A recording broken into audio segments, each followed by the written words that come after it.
Welcome, ladies and gentlemen. This is Sportsballin, your home for all things sports. My name is Ethan Markham, and once again, as always, I'm joined by Connor Smith and Jace Vincent. How are we doing today? Fantastic. This is my favorite day of the week. Talk some ball with my guys. Let's get after it. Absolutely. And BRTV's #1 episode, unanimous decision, of course, by our group. Pizza party before the show. So let's get to work. We'll jump right on into the action. Only 4 teams remain in the NCAA tournament, and for the first time since 2008, the Final Four is composed of only 1-seed teams. We'll preview both matchups, starting with the Auburn Tigers and the Florida Gators. Yeah, it's SEC dominance once again. 2 teams in one of the Final Four games. Got 2 of the best teams in the country, 2 elite teams. I think it's a toss-up, honestly. You have Florida, who has been the best team in the country most of the season, but in 2 of their last 3 games in the tournament, had to come from behind. So not as sharp as what they've been. And then you have Auburn, who's won by double digits in every game except for last game against Michigan State, where they won by 6 points. So I think it's a toss-up at this point. Yeah, but I kind of like Florida more because they've been one of the hotter teams in the country, really up to that point, more than Auburn, because Auburn's been kind of streaky down the stretch here in March. But I mean, both teams, it's going to be an absolutely great game. They last played when they were in Auburn, and Florida ended up winning that game, which is probably one of the toughest places to play in the country. So yeah, I mean, this Final Four, I don't think you could ask for much more than you said first time since 2008. It's all 1 seeds, so it's a good Final Four to say. Really, the words weren't coming to my mind, but it's a dream come true to most analysts, I would say. Yeah, I mean, it's, all 1-seed teams, so on paper, it's all the teams that you would expect to be here, right? I will say one thing for Auburn to watch is that Jani Broome, right, injured that elbow in that last game. Is he going to be 100% or not? If he's not, I think Florida easily takes this game. One would think so, but even when he does play, I think Florida is a better team. You look at it, they've got one of the best defenses in the country. They can rebound, they can shoot. They have length at all 5 positions that, Auburn just can't match up against. Yeah, and that's kind of what I was going to go through is that Florida they have Alex Condon, they have Haug down there as well, and that's already 2 guys alone that I think that Jani Broome can only guard 1 guy. And I just don't think that Denver Jones, Cheney Johnson, CBM are going to be able to guard those guys along with Walter Clayton and Elijah Martin to go along with that. I just think Florida has too many pieces down the stretch, really, and I think that's just kind of what would get them over the stretch and keep them going in San Antonio. Yep. I mean, we'll see. The only thing I think is that I feel like Auburn's just a little bit more of a physical team, but like you mentioned, I think Florida's just got a little too many pieces. I don't know exactly how they're going to lock everyone down. Offensively, you talked about defensively, right? Jani Broome can only guard 1 guy. Him not being present if he is injured, what does that do to them offensively? Obviously, it hurts them because you have him and Dylan Carwell, who are 2 really good bigs, 2 of the best defenders in the country. So if you don't have him there, like he was saying, Micah Haw and the other guys can eat down there in the paint. Yeah, and Jani Broome, obviously, he's a double-double machine. So, I mean, that's obviously going to hurt them SEC Player of the Year. So that's obviously all the production on your team that you would want to have if you're Bruce Pearl, but that you'd love to be without it and find disadvantages if you're Todd Golden. Mm-hmm. I definitely say that it's going to be a good one, but we'll now look at our next matchup, the Houston Cougars and the Duke Blue Devils. Yeah, I mean, this one, I mean, both games are going to be really, really good. I just think Houston's at a significant disadvantage right here. Houston, one of the best defensive teams in the country. They can shoot really well from all places, but in specific, the perimeter. You look at Duke, tallest team in the country. I think I saw on the broadcast the other day, they were all, they averaged 6'8" for all their players. They've got the best player in the country, Cooper Flagg. They've got Con Knipple. Just really too many pieces that I don't think Houston can keep up with because, like I said, great defensive team. They're not the best offensively. And that's where I like Duke, really, because I said it last week that they're the most NBA-ready squad in this March Madness format. But Houston's defense will pose the biggest challenge to Duke that they've faced all season, going back to really since they played Auburn at home. And that's really because you see right here what they did to Tennessee is just physically. They did to Tennessee what Tennessee does to teams. They held them to 15 first-half points, and that game was never in doubt from the word go. 69-50 there. And that's really what it is for Houston is they've only lost 1 game since Feast Week, and that was to Texas Tech, who was in the Elite Eight as well. So really, I think they're the one seed that hasn't been talked about as much compared to the other teams that you want to look at, and they've been really underrated down the stretch here. Well, they play a brand of basketball that you don't typically rave about, right? It's not. No, it's that slow, methodical defensive game. But I think that's really going to help them because Duke's a very fast-paced team, right? Yeah. It's offense, that's the big thing. I think if Houston can slow the game down and keep it slowed down, I think they've got a really good chance of matching up with Cooper Flagg because they have so much physicality. See, I can see it, but also you guys talk about the physicality of Houston, how physical they are down there. But something you guys don't talk about is the 7'2" center Malawatch for Duke. Guy can play. All right. Tell me someone on Houston that's 7'2" that can rebound, that can block shots. I mean, Grant Nelson and Clifford Amore are two of the more physical and better bigs in the country, and he shut that thing down. They were a non-factor the entire game. And that's just where I kind of think of this game is the 23 Tennessee and Duke game when Duke had Kyle Filipowski and Tennessee was really undermanned as he was injured and they didn't play, is where Tennessee was able to out-physical Duke, and that game was never in doubt. That's kind of where I could see where Houston, there's a thing where they could take it over and win it at that point. I absolutely agree with that. We'll take a quick break, and when we come back, we've got college baseball and college softball right after this. I've won Olympic gold medals. But this is a race I really want to win. 10 people in America drown every day.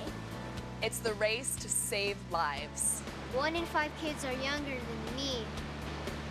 Growing up, my mom was afraid of the water, something she did not want me to feel. So I enrolled Missy in swim lessons. Swimming became my passion. It changed my life. And now you can do the same for someone that you love. Drowning is preventable. Did you know that swim lessons reduce the risk by 88%? Visit usaswimmingfoundation.org to find, get, or give a swim lesson. There's nothing more precious than your child's well-being. So act now before it's too late. Make us fly! I'm glad I did. Thanks, Mom. The USA Swimming Foundation, saving lives and building champions. You know what makes this place great? It's not the winding canyons, the painted rocks, open fields, or starlit skies. It's not hiking trails that move you, or the views that stop you right in your tracks. You know what makes this place great? The locals. Visit and make Southern Utah's best friends, the nation's largest no-kill animal sanctuary, even better. It started with the original care package, and millions more like it. Passed from hand to hand, across land and sea, to help survivors in the aftermath of war. As we grew, we found better ways to help those in need. Ways to make a real difference, not just today, but tomorrow as well. Be the difference in people's lives. Help deliver lasting change at care.org. This past weekend, MTSU softball picked up their second conference series win on the season, sweeping the Kennesaw State Owls and winning 2 straight games with walk-off runs. Fellas, what are your thoughts on this impressive 3-game showcase? I mean, it's a great series sweep for Jeff Breeden's squad coming into the game below 500. They got the week started really well with a win over Memphis, 8-7, and then swept a pretty decent Kennesaw State team to, like you said, get their second win in conference and put themselves at 17-19 with a chance to be above 500 by the end of the season. Yeah, and they were able to really take care of Kennesaw State, who they should have taken care of really there. And really looking at Layla Amon, we talked about her, me and Ethan, we've done softball together, talking about how she's done great on the mound, but she went a complete game, 7 Ks in the second game. In the third game, she had her first career home run, though. And in that other game, the second game, or no, it was game 1, Anise Harvey had the walk-off sac fly there. So, yeah. That was to go along with that first game, and then the second game they took control, 12-2 run rule, and they had a doubleheader on Friday. So they took care of business, I think, really this weekend. And you mentioned Layla Amon with her first career home run. I think as a team, over those 3 games they had, I think it was 5 or 6 home runs. Something like that. It was a lot. They've got a lot of power this season. Right now they're on pace. I don't have the exact number. I believe it's at 40 right now. They're at 39 home runs, and the program record's 44 that they set last year.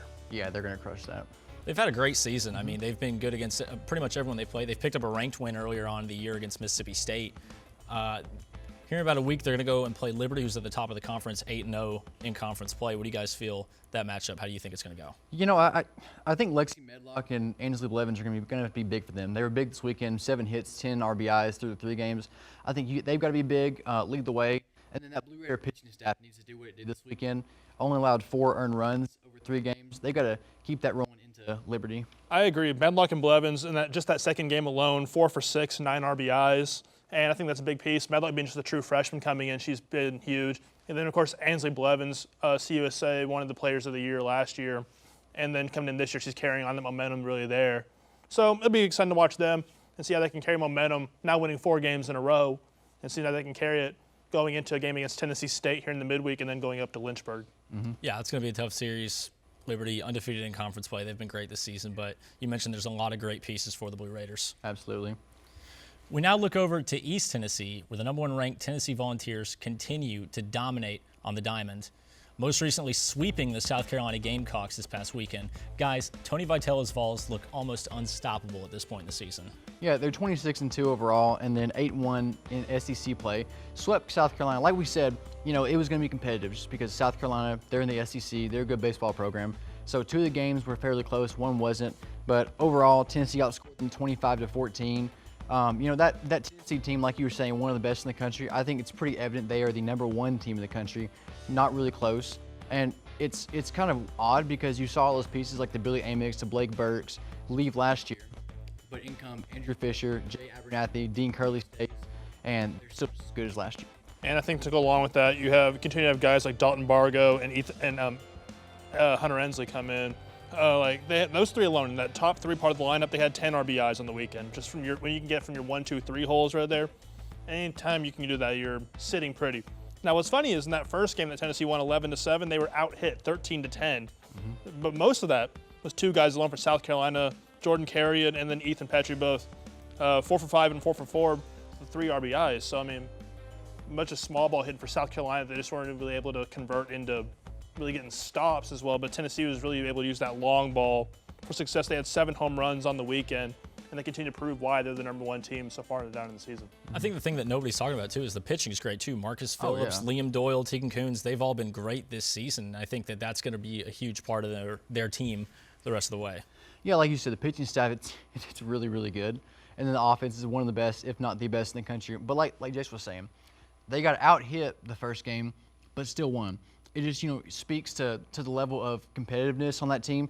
They know how to win. They can do it, no matter where they're playing, who they're playing, what's going against them. They know how to win. Tony Vitello is further proving why he's one of the best coaches in the country. And what's funny is in this pitching staff, they're doing it without A.J. Russell, of course. He's not going to be back really until April, May, even maybe getting into the postseason. So really shows the depth of this pitching staff.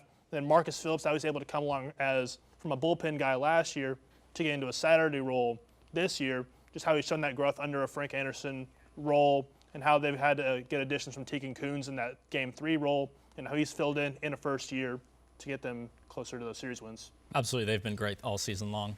We'll take another break from the action, and when we return, we've got our hot takes of the week. You can't buy a best friend. You can love them, pet them, care for them, whether they want you to or not. You can take a picture, you can jump, yell, you can fly to the moon, travel the world, or just stay in bed. You can't buy a best friend like that, but you can adopt one. 'Cause we're connected.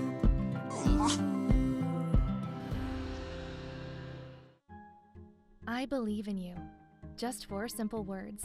But to a child in need, they mean the world.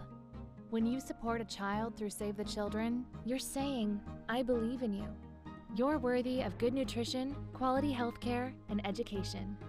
I believe in you. Just 4 simple words that can bring hope, that can change a life. Visit sponsor.savethechildren.org/believe today and tell a child in need, I believe in you.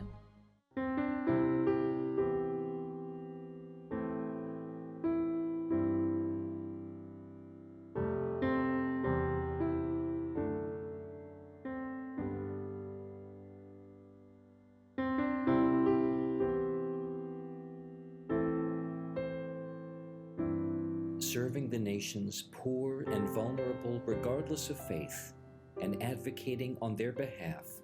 We are Catholic Charities. Welcome back. It's time for our hot takes of the week. Jace, we'll start with you. My hot take is going to be going over to Austin, Texas. The Texas Longhorns, this team right here, they're going to go undefeated and win a national title. Be the first team to do so in a CFP 12-team format because of this guy right here, Arch Manning. It's going to be a big part of that. Another big part is that they returned 61% of their defense to make up for guys like Alfred Collins, Andrew Makuba, and Janae Barron that are leaving. I do think that they can be able to recoup because they have the number 4th overall talent composite rank according to 24/7 Sports with 11 5-stars and 45 4-stars, only behind Alabama, Georgia, and Ohio State. I think a big part of why they will not only win their first ever SEC title in their second year, and win their first national title since 2006. Not gonna happen. Not gonna happen. No one goes undefeated in the SEC, especially in the era of NIL. Whenever the playing field is leveled, there's not many 5-star 4-stringers like there used to be with Bama and Georgia. I'll tell you this much: this kind of goes against my hot take, but I'll guarantee you they do not win in Sanford Stadium. They gotta play Michigan with their revamped team. That is in Austin, but they still gotta play Michigan. Gotta play Georgia, and Vanderbilt. Dude, Vanderbilt might get them. So. Yeah, but that game's in Austin. I know, I'm being sarcastic. But no, they're not going undefeated. They might win the national championship because of guys like Arch Manning, Anthony Hill Jr., Colin Simmons, Ryan Wingo, and so on and so forth. But they're not going undefeated. No one goes undefeated in the SEC. Not anymore. Teams used to go undefeated, but not anymore, like you mentioned, ever since the playing field's been leveled. I just don't think that the Longhorns are going to be able to go undefeated. All right, because the biggest issue is that now the traditionally bad SEC teams are competent. They could match up with anybody. Mississippi State. Okay, Mississippi State, maybe not them, but even Vanderbilt's good now. So I think anybody, I just don't think the Longhorns, they've got the talent to get to a national championship, but certainly not go undefeated. Good is a subjective take because Vandy's good at what Vandy is. Stop it. Fair enough. We'll go ahead to Connor's take. I'm going to get killed for this hot take. I don't really care. Producer Devin, don't listen.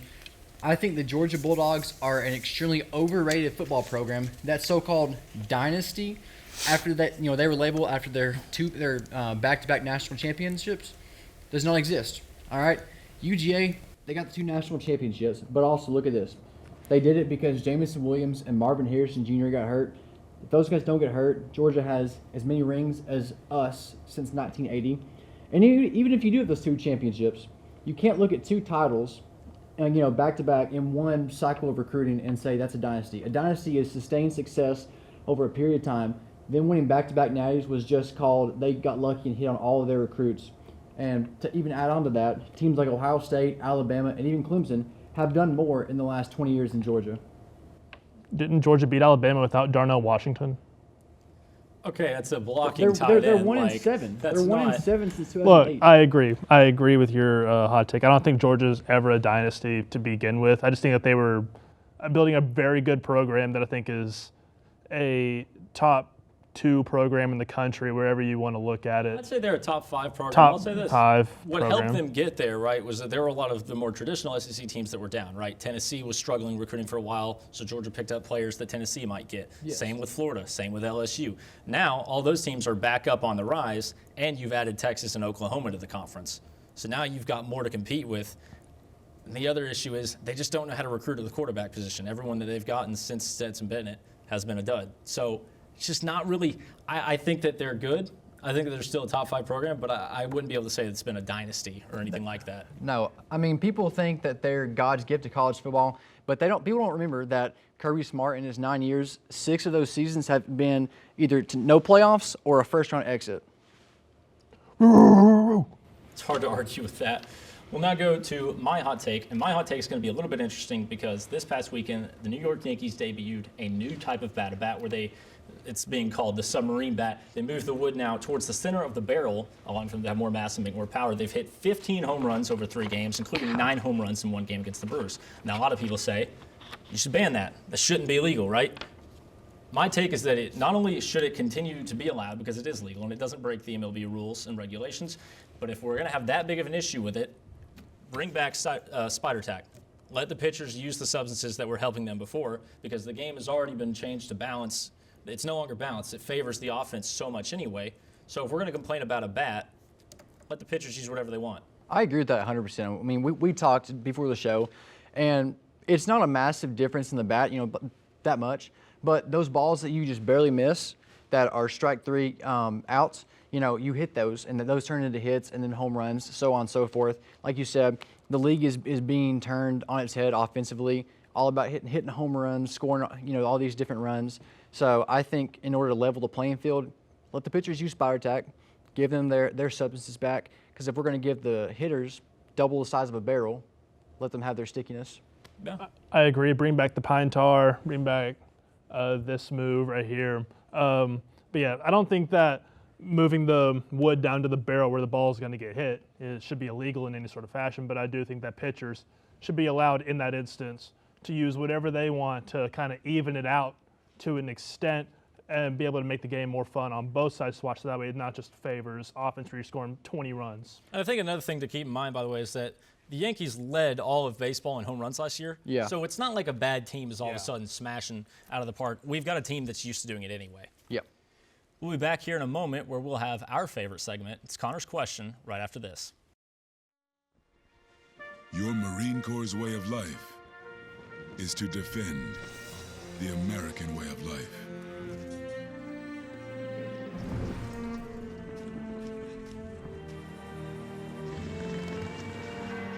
Every day, we take a stand for our nation, for each other, for us all. The few, the proud, the Marines. We do it. The stars come to Middle Tennessee State University, and students come here to become stars no matter what they pursue. We do it all. We're the only college of media and entertainment in the world, just outside the heart of Nashville. Look, mic check, 1, 2, everybody listen. When you do it like this, ain't no competition. I'm talking B.I.G., VIP. Treat them like a front row seat and make them pay attention. If I shoot for the 3, then I ain't never missing. Cranking up the degrees like I was in the kitchen. Can't lose, got too much to prove. And when you do it all, it get too hard to do it. Our curriculum and facilities are cutting edge, and our relationships with industry leaders give students an edge over the competition. Check it out. You can get real-world experience with degrees in recording industry, media arts, journalism and strategic media, and more. Media and entertainment at Middle Tennessee State University. Learn to shine. You can't buy a best friend. You can love them, pet them, care for them, whether they want you to or not. You can take a picture, you can jump, yell, you can fly to the moon, travel the world, or just stay in bed. You can't buy a best friend like that, but you can adopt one. 'Cause we're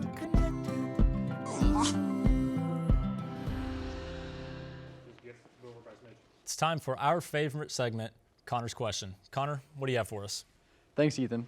This week we have, if the Chris Paul trade to the Lakers was not vetoed, would Los Angeles have become a dynasty? You look at the kind of team they would have had back then. You would have had Chris Paul, Kobe Bryant, Pau Gasol, Andrew Bynum, and last year would have been with Phil Jackson, one of the best coaches of all time, and then Mike Brown, who was a pretty good head coach. You have all that talent, the good coaching. I say yes. What do you guys think? That's a dynasty. Yes. I say no, because a team that has Chris Paul gets cursed and they don't win rings. So that's false. That is not true. Where has Chris Paul ever won a ring? He had his best chance in Phoenix, and it was cursed. He had his one opportunity. What has he done since? Nothing. What has he done before that? Nothing. He's made a bunch of playoff runs.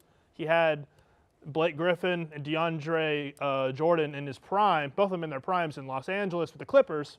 They didn't do jack squat there, but that's the Clippers, so they never win anyway. You got a good point, actually. No, he doesn't. Yes, I do. No, he doesn't. Chris Paul has never won a thing. I'll say this, but here's the thing. So you make a great point, but counterpoint, Kobe Bryant. I feel like Chris Paul and Kobe Bryant would break that curse. Two positives don't always make a positive. Okay, what? It's not just a positive. It's Kobe Bryant. Okay. That's one of the three. That's one of the best. Like, Kobe Bryant's not even a top 10 player all time. What are you? That's okay. That's a hot take by itself. What? No. He's not even a top 10 Let me talk. Let me talk. Let me talk. Let me talk. Let me talk. Barely top 15. He's Wait top a minute. 15. Let me talk. He is top 15. He is not top 10. Let me talk, Jace.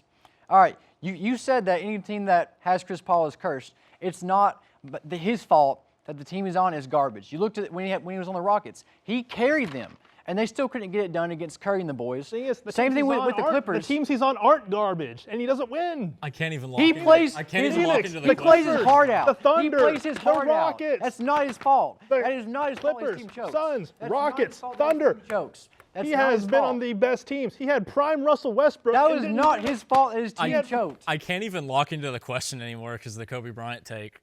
He had prime Russell Westbrook. You can name the fact that you can in your head name 10 players better than Yes. Kobe Bryant. Kobe Bryant's gotten propped up since he died. He's not a top 10 player all time. That's one of the GOATs. What are you talking about? I don't think I could name 10 players better than Kobe Bryant.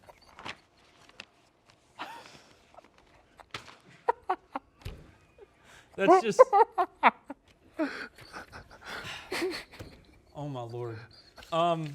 Yes. Chris Paul's never winning a ring. Sidetrack that. Lost all credibility.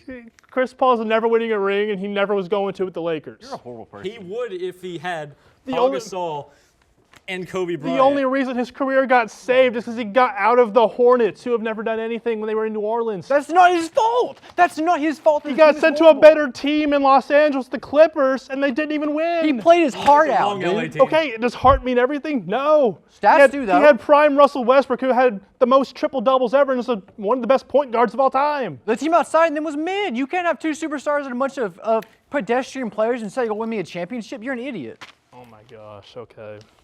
Golly. I guess that's all we've got. Stick around for everyone's picks for the week.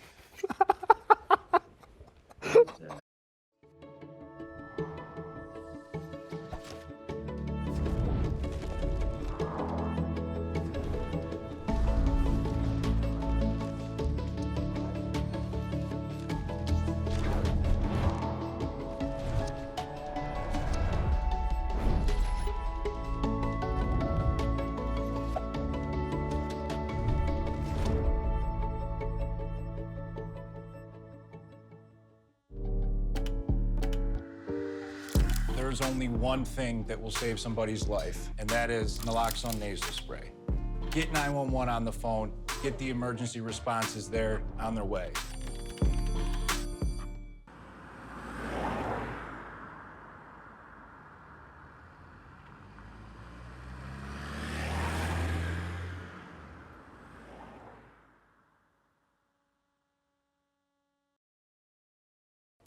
We're now here at our final segment of the night, our picks for the week. We'll start things off with our first game, the Memphis Grizzlies and the Golden State Warriors. You know, give me Golden State. I think Jimmy Butler, Steph Curry is too much for the Grizzlies. I agree. I think, Jimmy Butler's really a difference maker in this game for Golden State, so I'll take the Warriors to get it done. I would have to agree. I think the Warriors are going to get it done. We'll now go to our next game, the MTSU Blue Raiders and the Lipscomb Bisons. You know, Lipscomb got to get offense. MTSU, very inconsistent. But since they lost the series to FIU this weekend, I'm going to expect the good MTSU to show up, and they're going to win something like 12-5, 12-6. Yeah, I agree. I think MTSU can get it done. They can get the amount of offense done to go along with their pitching, so I'll take the Blue Raiders to get it done at home. I would agree. We'll go for the sweep on the table. I'll say it's also going to be the Blue Raiders. We'll go to our next game, the Nashville Predators versus the Columbus Blue Jackets.